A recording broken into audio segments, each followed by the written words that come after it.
നമ്മളെ ഒരു stitching video ആയിട്ടൊന്നുമല്ല കേട്ടോ വന്നിട്ടുള്ളത്. ഇന്നൊരു കുക്കിംഗ് വീഡിയോ ആയിക്കോട്ടെ എന്ന് വിചാരിച്ചു. സിമ്പിളായിട്ടൊരു കേക്ക് ഉണ്ടാക്കാൻ നോക്കിയാലോ. ആദ്യം നമ്മൾ അതിന് വേണ്ടിയിട്ട് ഒരു കപ്പ് പഞ്ചസാരയും അതിലേക്ക് ചെറിയ പീസ് പട്ടയും 2 ഗ്രാമ്പൂ ഇട്ടിട്ട് പൊടിച്ചെടുക്കുന്നുണ്ട്. ശേഷം ആ ചാറിലാണ് 2 റോബസ്റ്റ പഴം എടുത്തിട്ട് അതൊന്ന് പേസ്റ്റ് ആക്കി എടുക്കുന്നുണ്ട്. ശേഷം അതിലേക്ക് 2 മുട്ടയും 3 ടേബിൾ സ്പൂൺ സൺഫ്ലവർ ഓയിലും 1 ടേബിൾ സ്പൂൺ നെയ്യും 1/2 കപ്പ് പാലും കുറച്ച് വാനില എസൻസും കൂടി ചേർത്തിട്ട് അടിച്ചെടുക്കുന്നുണ്ട്. പാൽ ആഡാക്കുന്നത് നമ്മൾ കാണിക്കാൻ വിട്ടുപോയിട്ടുണ്ട് കേട്ടോ.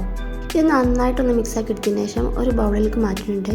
ശേഷം ഡ്രൈ പൗഡേഴ്സൊക്കെ ഒന്ന് റെഡിയാക്കി എടുക്കണം. അതിനായിട്ടൊരു 1.5 കപ്പ് മൈദ, 1 teaspoon coffee powder, 1 teaspoon baking powder, കുറച്ച് ബേക്കിംഗ് സോഡ, അതുപോലെ തന്നെ ടേസ്റ്റ് ബാലൻസ് ആക്കാൻ വേണ്ടിയിട്ട് കുറച്ച് ഉപ്പ്. ഇതെല്ലാം കൂടെ ഒരു അരിപ്പയിൽ അരിച്ചിട്ട് നമ്മൾ ബാറ്ററിലേക്ക് ചേർത്ത് കൊടുക്കുന്നുണ്ട്. ശേഷം കുറച്ച് നട്ട് പീസ് നമ്മൾ ആഡ് ആക്കുന്നുണ്ട്. അത് ഈ ഡ്രൈ പൗഡറിലൊന്ന് കോട്ട് ചെയ്തതിന് ശേഷം ഈ മിക്സിലേക്കൊന്ന് ഇട്ട് കൊടുക്കുക. ശേഷം നമ്മളൊരു ബേക്കിംഗ് ട്രേയിലേക്ക് മാറ്റുന്നുണ്ട് കേട്ടോ.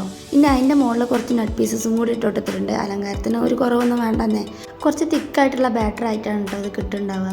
ശേഷം ഇത് പ്രീഹീറ്റ് ചെയ്ത ഓവനിൽ 40 മിനിറ്റ് 180 ഡിഗ്രിയിൽ ബേക്ക് ചെയ്തെടുക്കുക. അപ്പോൾ നമ്മൾ സാധനം അവിടെ സെറ്റായിട്ട് കിട്ടിയിട്ടുണ്ട് കേട്ടോ. നല്ല പൊങ്ങി സോഫ്റ്റായിട്ട് കിട്ടിയിട്ടുണ്ട്. ഈസി ആയിട്ട് എല്ലാവർക്കും ഉണ്ടാക്കാൻ പറ്റണ ഒന്നാണ്. എല്ലാവരും ഒന്ന് ട്രൈ ചെയ്ത് നോക്കുക.